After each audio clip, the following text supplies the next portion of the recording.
Coming up today, it's been announced that President Park Geun-hye will attend China's war anniversary military parade in Tiananmen Square next week. A double-barrel blast of central bank stimulus in China fails to convince investors as markets in the world's second biggest economy slump yet again. Plus, the United States faces yet another gun tragedy, this time live on TV. 2 members of a news crew and the man who shot them are dead. Stay tuned for these stories and more.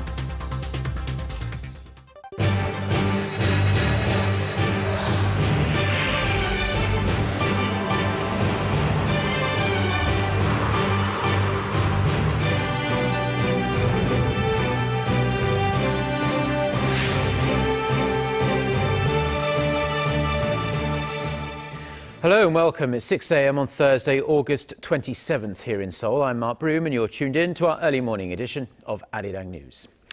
Our top story this morning, it has been confirmed that President Park Geun-hye will attend China's military parade in Beijing in celebration of the 70th anniversary of Japan's surrender in World War II. The presidential office says the decision to attend the September 3rd event in Tiananmen Square was made after considering Seoul's friendly cooperative relations with Beijing and hopes for China's future role in bringing peace and unification to the Korean peninsula. Her appearance will also be in remembrance of Korea's struggle for independence from Japan's colonial rule in China. Now, on September 2nd, the first day of her 3-day visit to China, President Park will hold summit talks with Chinese President Xi Jinping.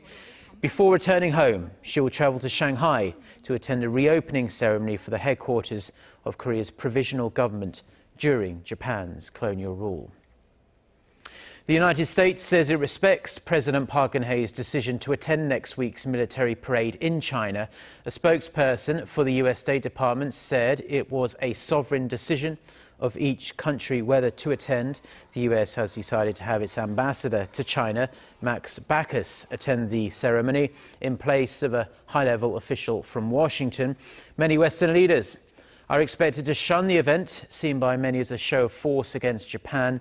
China insists the parade is not intended to intimidate anyone. South Korea's defense minister has explained the current security situation on the Korean peninsula following the recent agreements reached between the two Koreas. Lawmakers raise questions, however, about the wording of the deal. Park Ji-won has the details. Lawmakers from both sides of the aisle praised the military's response during the recent inter-Korean confrontations, but grilled the defense minister on some specific details regarding the agreement reached by two Koreas on Tuesday. Some lawmakers questioned the clarity of the wording of the deal by the two Koreas. They particularly pointed out a clause in the agreement that states the South will stop its anti-Pyongyang propaganda broadcasts at the border unless abnormal situations happen. Han was asked on what could constitute abnormal and whether its meaning was agreed upon by both Koreas. To further illustrate the ambiguity of the word, lawmakers asked whether a cyber warfare or missile launches by Pyongyang fall into the criteria of being abnormal. To this, the defense minister said he cannot give an answer for now, adding that abnormal situation is something to be judged comprehensively by the government. What I understand about an abnormal situation is that, while it's certain military provocations like this one will be considered an abnormal case, we need to comprehensively judge the situations rather than specifically predetermining which cases would be seen as an abnormal situation. Lawmakers also questioned the defense minister about what South Korea earned through the crisis and the subsequent marathon negotiations.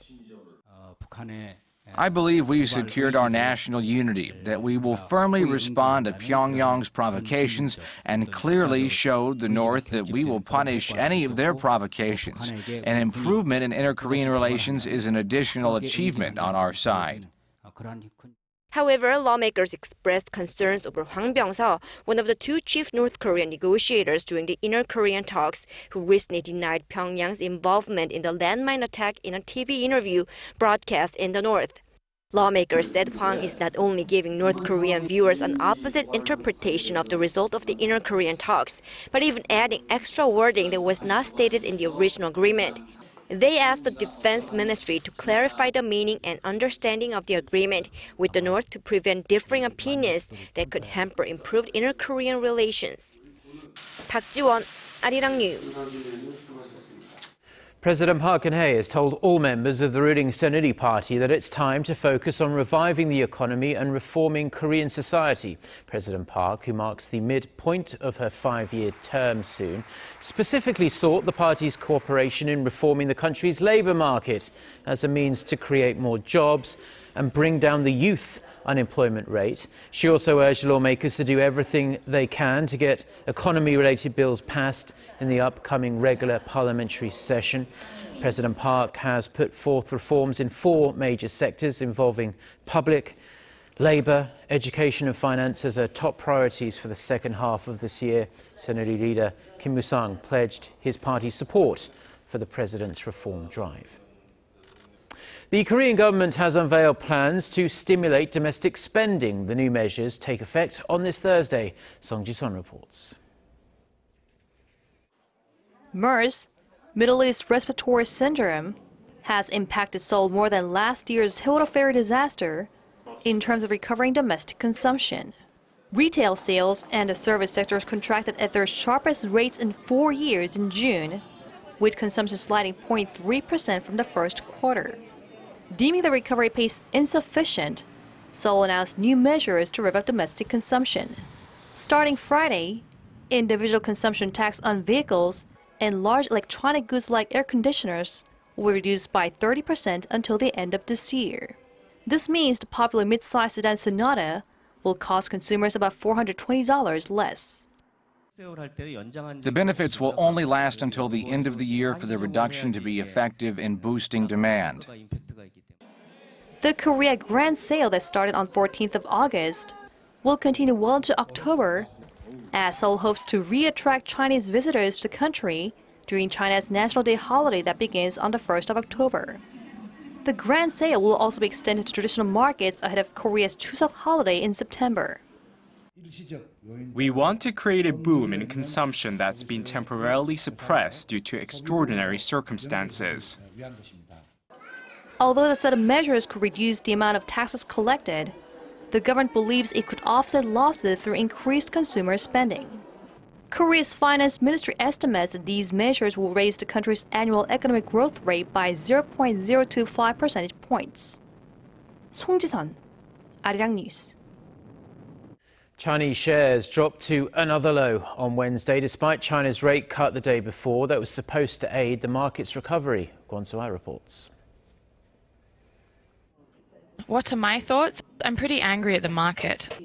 The stocks have run out of money. No one is in the mood to buy anything. The impact of this should be quite big. With no clear signs, China's stocks will recover soon. Concerns are growing. The country, once a main growth engine in the global economy, is out of fuel. The move by China's central bank to lower its key interest rate Tuesday resulted in a roller coaster on the country's bourse rather than stabilize the main index. The effects were seen elsewhere, though. Following China's rate cut, many markets across the globe have been rebounding. Here in Korea, the benchmark Kospi and tech-heavy Kosdaq closed almost 2.6% and 3.4% higher than on Tuesday. Some say the 0.25 percentage points cut, the 5th since November last year, may not be enough. The measure itself was appropriate, but a cut by 0.5 to 0.7 percentage points would have been more effective, and it should have come before the Shanghai Composite crashed below the psychologically important 3,000 mark. The new question is whether China's stock meltdown could push back the United States' decision to raise its key interest rate. There were speculations the increase would come next month, but now many projections are leaning toward a hike in December or even next year. The odds of that rate hike have certainly been diminished by the magnitude and the veracity of the market reaction over the last week. Analysts say volatility will continue into next week, and economic indicators such as China's export results from August and the U.S. Fed's decision will create a clearer picture of how much current uncertainties are going to affect investors in the long run. Kwon So-ah, Arirang News. Now, China is causing quite the stir in the iron industry as well. The Wall Street Journal says the world's iron producers are currently facing one of their biggest challenges ever, as China has started to use recycled steel after accumulating it more than any other economy in the entire world. The report says the historic glut of Chinese steel, coupled with concerns over the country's economic prospects, are hurting iron ore prices. The newspaper also said China's surging steel exports have contributed to global oversupply, diluting prices around the world. It cited predictions from experts at some point next year, Chinese steel exports will surpass the total production of Japan, which is the world's second biggest steel maker. A man suspected of killing 2 journalists live on air in the US state of Virginia has died after shooting himself.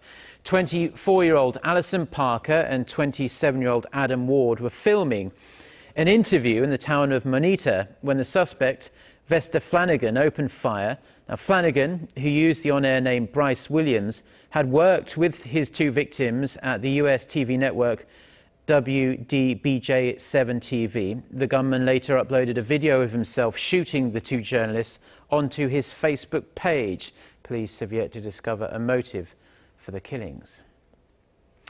Microsoft says its Windows 10 operating system has been installed on more than 75 million devices in the 4 weeks since its release. The company's vice president says the new operating system is running in almost 200 countries and on a wide range of devices, including ones made as early as 2007. Now, Windows 10, which is currently still a free upgrade, is Microsoft's biggest update in 4 years. Microsoft is fighting an uphill battle, though. A report by Goldman Sachs showed Microsoft's operating systems were in 97% of all computing devices in the year 2000. By 2012, that figure had dropped to just 20%, due largely to the rapid rise in popularity of smartphones. Now, lots of us are avid fans of plays, musicals and other types of performance art, but often busy schedules and hard-to-get-to locations make it difficult to catch shows on a more regular basis. Fortunately, though, a group of local artists may have found a solution to this problem. Kim Ji-yeon reports. What will it take to stop the tracks of pedestrians for them to enjoy a performance in an outdoor setting? Well, it may just take a few beats of the traditional percussion quartet, sa물놀이, or a miming piece. When people decide to go see a play or a musical, it almost always takes place in an indoor venue where they're not familiar with.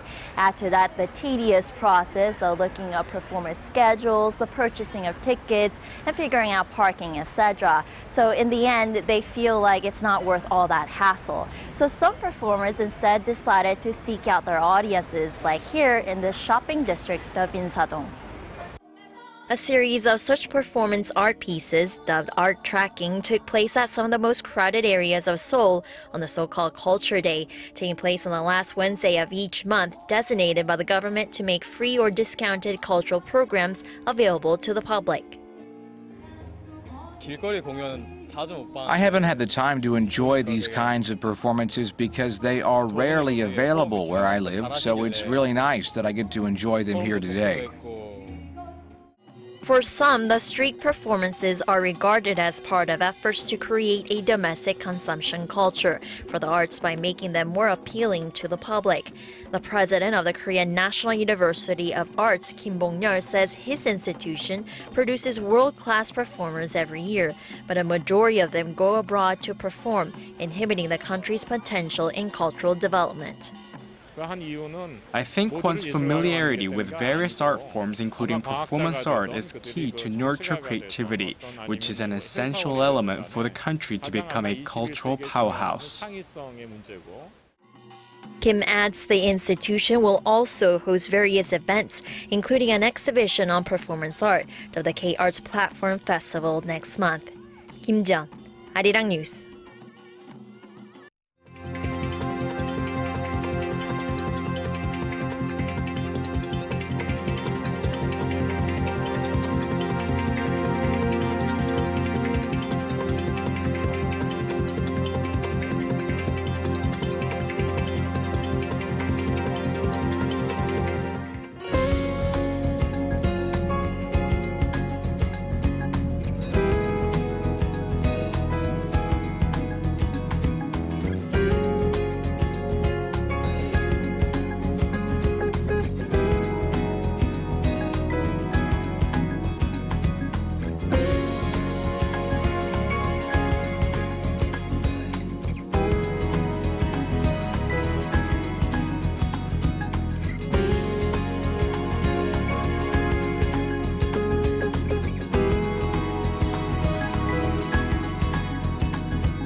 Well, that's all we have for now. I'm Mark Broome. Have a great day, and thank you as always for tuning in, and we do hope to see you at the same time tomorrow. Until then, goodbye.